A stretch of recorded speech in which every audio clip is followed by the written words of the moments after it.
It's podcast day. It's podcast day. Welcome in.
Hey friends, Mars here. Welcome to the heyBrownBerry podcast. It is a bright and sunny day here in South Florida, and you are welcome into my space here on YouTube. The fact that the sun is out is newsworthy here because we have just experienced some pretty heavy tropical storm weather in the last several days. Living in the southeastern U.S., we expect that at any time until the month of November is over. That's hurricane season for us. And in fact, the tropical storm weather has now moved up and over westward from us. And my daughters are now experiencing their first semester on a college campus with some pretty heavy weather situations. Everybody's fine. We're really grateful that our main issue here when the weather was bad was we had some plants uprooted. That's about it. So this time around, I thought I'd share with you just a few of the things that I've been making along. I thought I'd take you along with me, really, by way of video snippets on some of my making projects. I'm going to insert different clips and most likely talk over them. If I have a reason to pop back in here and show my face, I will. Otherwise, I will keep you company while you do something that you enjoy, or maybe alleviate the blahs from something you don't enjoy. Either way, I'm happy you're here. I'll see you on the other side.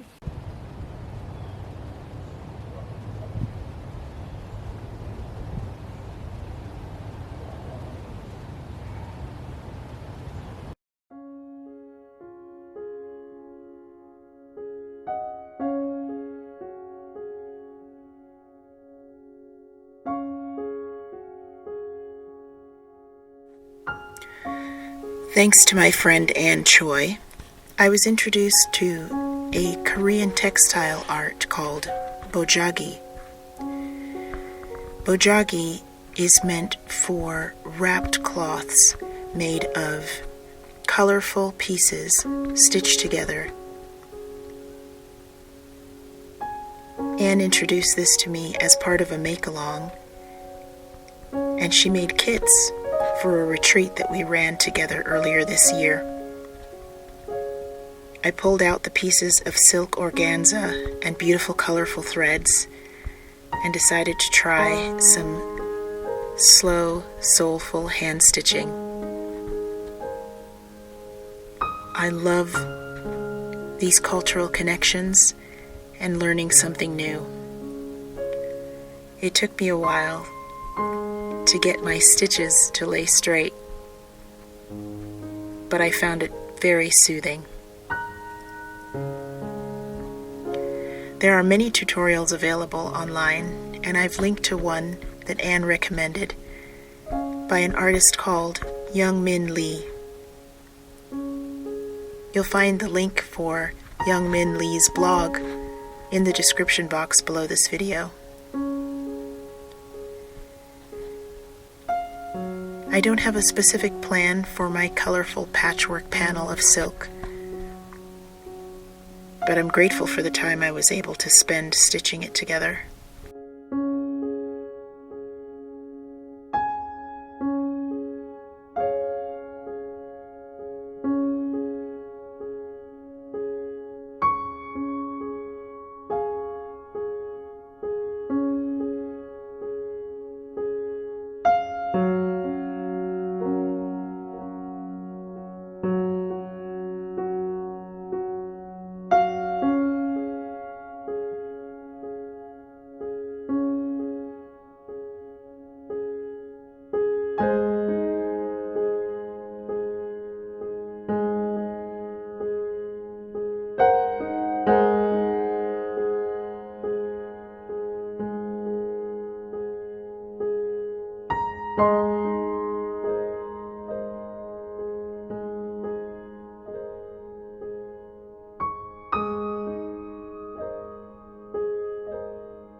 Well, hope you're enjoying what you have seen and heard so far. I'm popping in here to show you something that I finished recently. This is a crochet granny square blanket, and you're seeing a portion of it right now. If I'm to open it all the way up, you'll see that it's a decent size.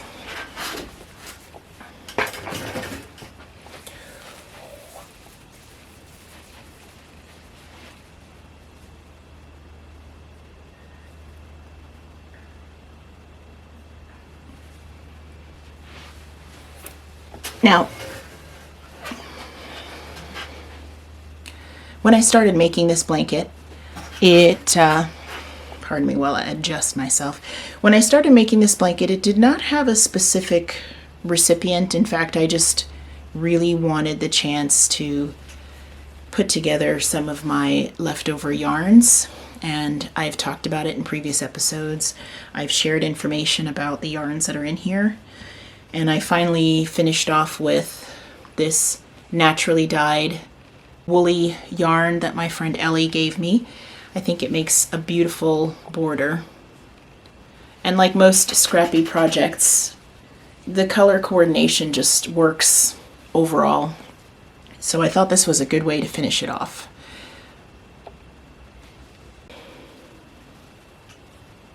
I finished it recently with the intent to give it to a friend of mine. Many of us have had a really difficult year, but this particular friend has had a terrible loss this year and is also going through some pretty severe health issues. And it's so tough for me to think about someone having to deal with anything like that in a year that's already had so much upheaval. So when I heard the news of what this person was going through, I realized that there was every reason in the world for me to offer her this piece of handmade comfort, which is what I intend to do. My hope is that no matter how she uses it, whether as a hospital stay comfort item or a decoration, something bright and colorful to look at, my hope is that she'll just feel loved and warmed by it. And it has me thinking a lot about how much relief I feel in making something for someone else. And relief is a strange word to use, I think, but what I mean is that I can often put a lot of pressure and obligation on my makes, especially if they're for me, and I attach a lot of unnecessary things to them. But when I spin or crochet or knit something to give to someone else, I am free from a lot of that pressure, and I start thinking mostly about how the person will use it and start hoping that they'll enjoy it. I can get overwhelmed by things like the size of my stash, but when I think about using it up for things that are not just for me and that I can enjoy creating and then rehome, it feels better. I'm wondering if you have had that kind of epiphany as well. So this will go off in the mail to her before too long, and I'll be happy to do it. I know that this is traditionally a gift-giving season, especially, toward the end of the year. We have folks who celebrate Christmas and so on, and makers are often contemplating whether or not handmade gifts are going to be part of the season. So I don't do any large-scale gifting for holidays. There are a few people that I love to share things with, but I don't want to add stress to the end of the year. It's a period of winding down for me with an intentional slowness. This is more a gift in the spirit of sending comfort, and maybe it will be appreciated as something for the holidays as well. Either way, thought I would share that with you.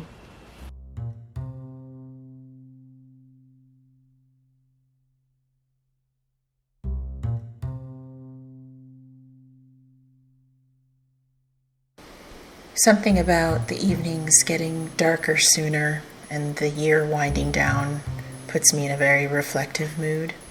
I've reflected on quite a few things in my stash of unfinished objects and works in progress when it comes to my making.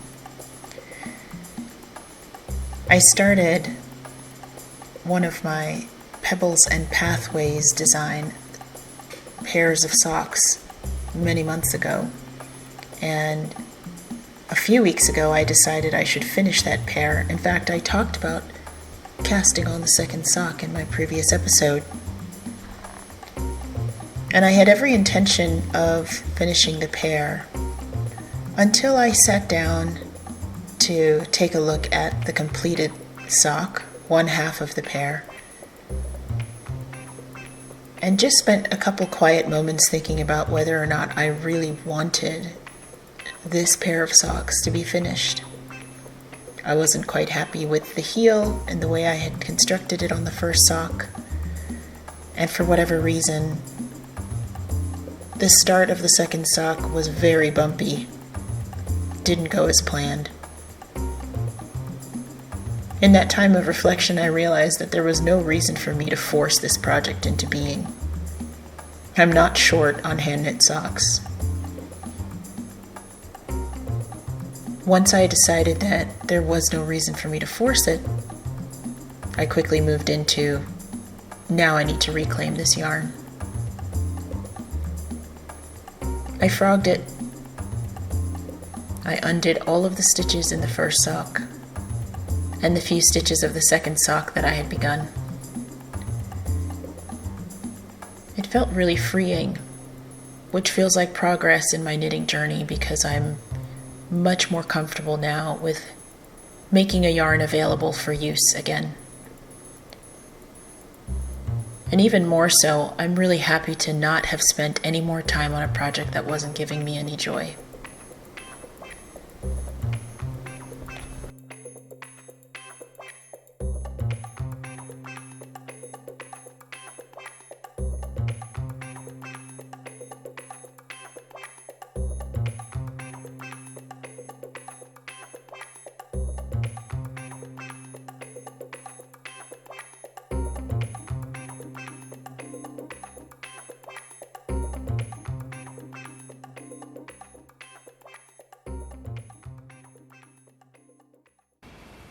Well, dear friends, that's about it for this episode. Every time I get to be here with you is a real treasure. I cherish it, and I'm grateful for all the technology that makes it happen. My wish for you this week is that you find yourself in a state of true contentment at some point. Just even a few moments of not feeling worried, not feeling overwhelmed, and feeling steady. I wish that for you. I'll see you next time. Bye. Mwah.